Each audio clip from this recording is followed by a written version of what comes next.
Grand rising, grand arrival, grand return. Peace and blessings to the righteous and repentant alike. I'm Sophia of the AmaruKhan Band of Indians, and this is your daily transmutation report, where we practice manipulating the incoming rays to the earth in a format that best serves our Creator.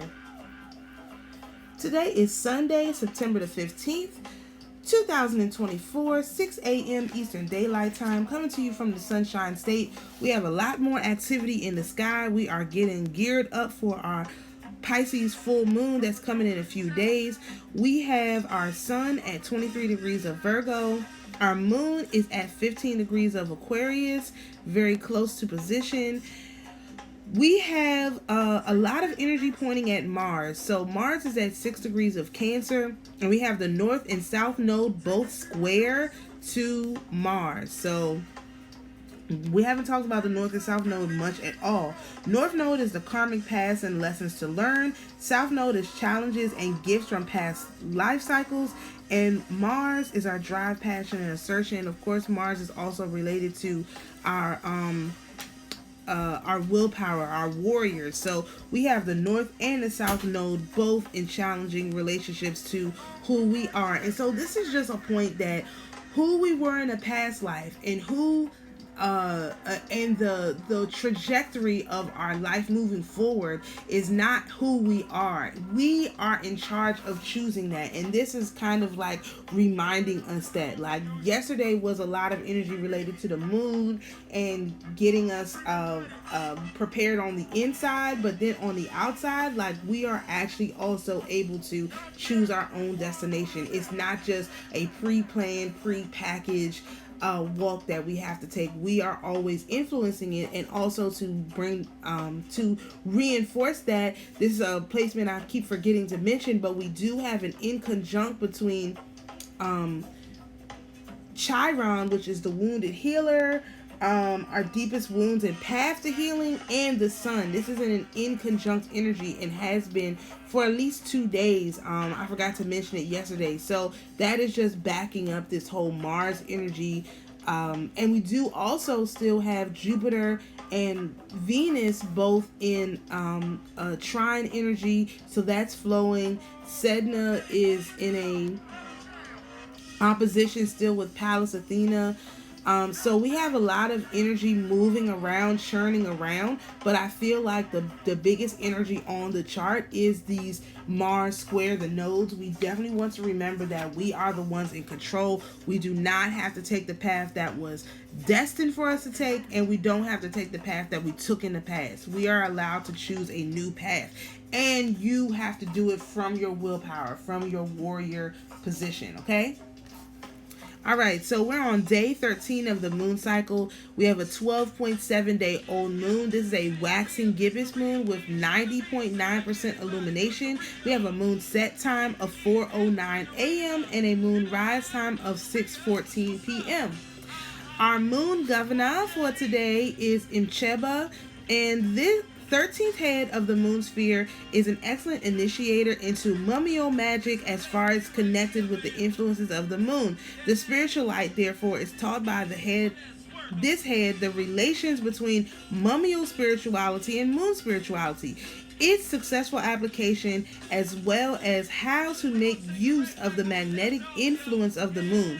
This head will inform the spiritualite of many magical practices, such as, for instance, in what harmless way he can enter into astro spiritual pacts by force of mummial spirituality, without the spiritualite having to renounce himself literally with body and soul. So this guy, mummial spirituality, is basically, in short, long version, is the way in which you can preserve your life for a long time. Like, how can you live a long time?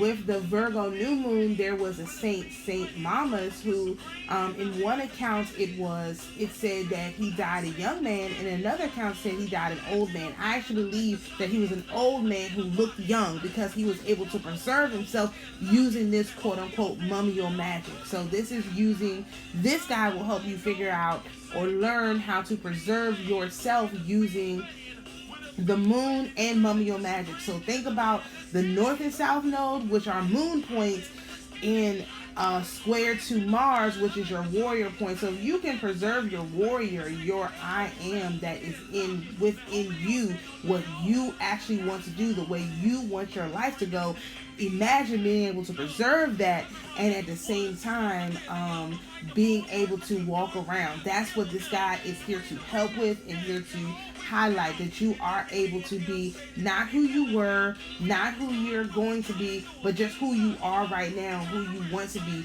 based on your own I am. Like, this guy helps you round this all together. So interesting how this all ties in with the astrology. Alright, so for our astroterography sun sign decan, we are in 10 of Cups, which is love, satisfaction, and harmony.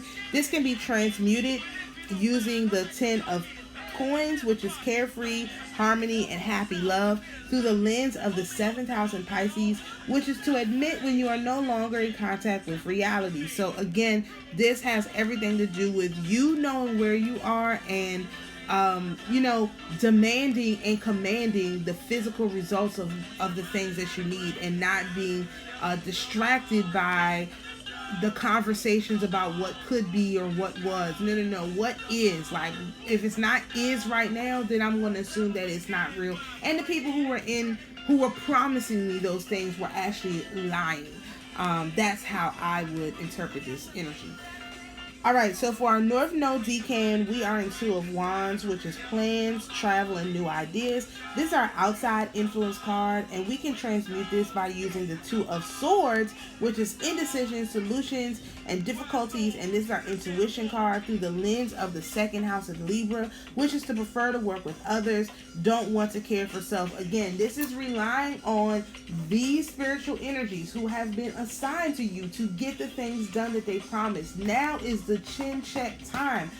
Did you do what you promised? If not, everything that you got from that leg just needs to be ignored. It has to be wiped out, because you have to move forward knowing what is real and what is not. When we get into sword season, which is coming up with Libra, you are going to have to make cuts. It's going to be time to make cuts. And now is just the preparation for that, so that it's not so harsh when we get to the time of cutting. Plus, there's a lot of people who have been lying for a long time. There's a lot of people who have to be cut. A lot of energies, not people, a lot of energies that have to be cut off from us. A lot of lies, a lot of illusions. This cutting season is going to be real cutty and not correcty like the way that it could have been, okay?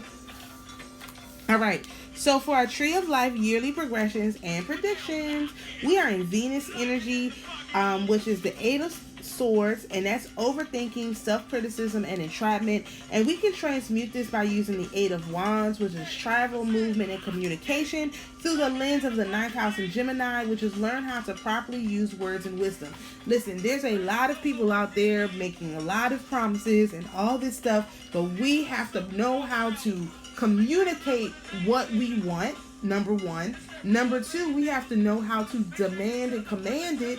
And we also have to know how to not blame ourselves for things that have nothing to do with us. There's a lot of, always one that has to blame and put it on us and whatever. No, this has to do with what someone else has done in most cases.